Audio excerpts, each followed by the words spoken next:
Hey, it's Squidly, and greetings from my driveway.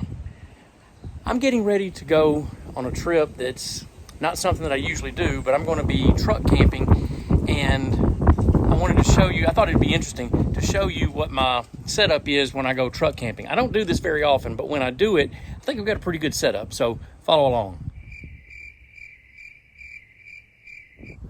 All right, so when I do this, I've got to convert the space here in the front, and yeah, it's a mess, but that's part of this process. I've got to convert this space in the front and this space in the back. Christmas lights? Yeah, I don't even want to talk about that.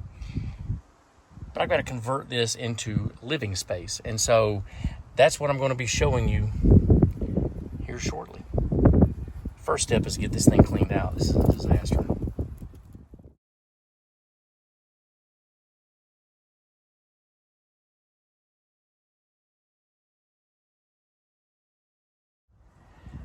Okay, I have it mostly cleaned out now, or at least everything cleaned out that I want cleaned out.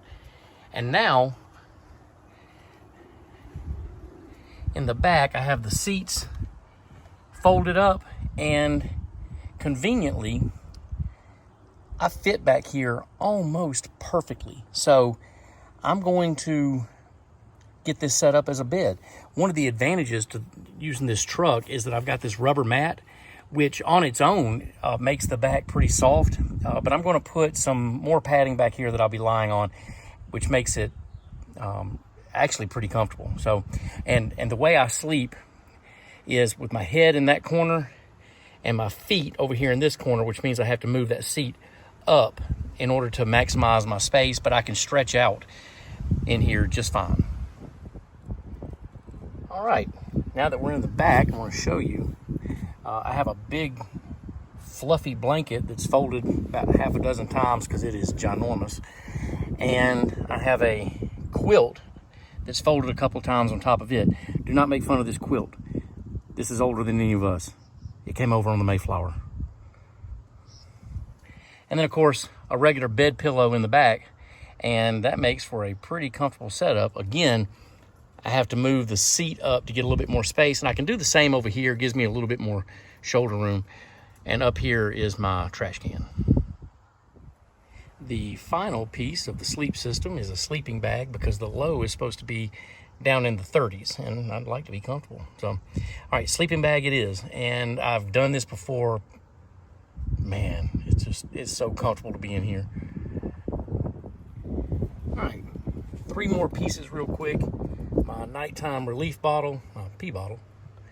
I take my phone charger so I can top off power, and I bring my headlamp and I keep it back here so it's accessible at night.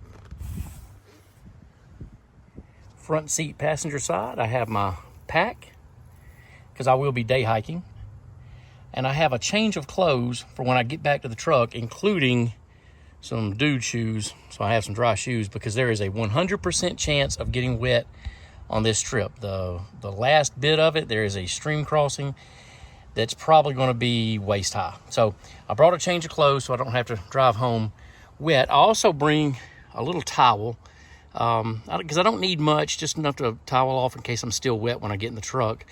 And that's the bag with all my insulin and medical supplies.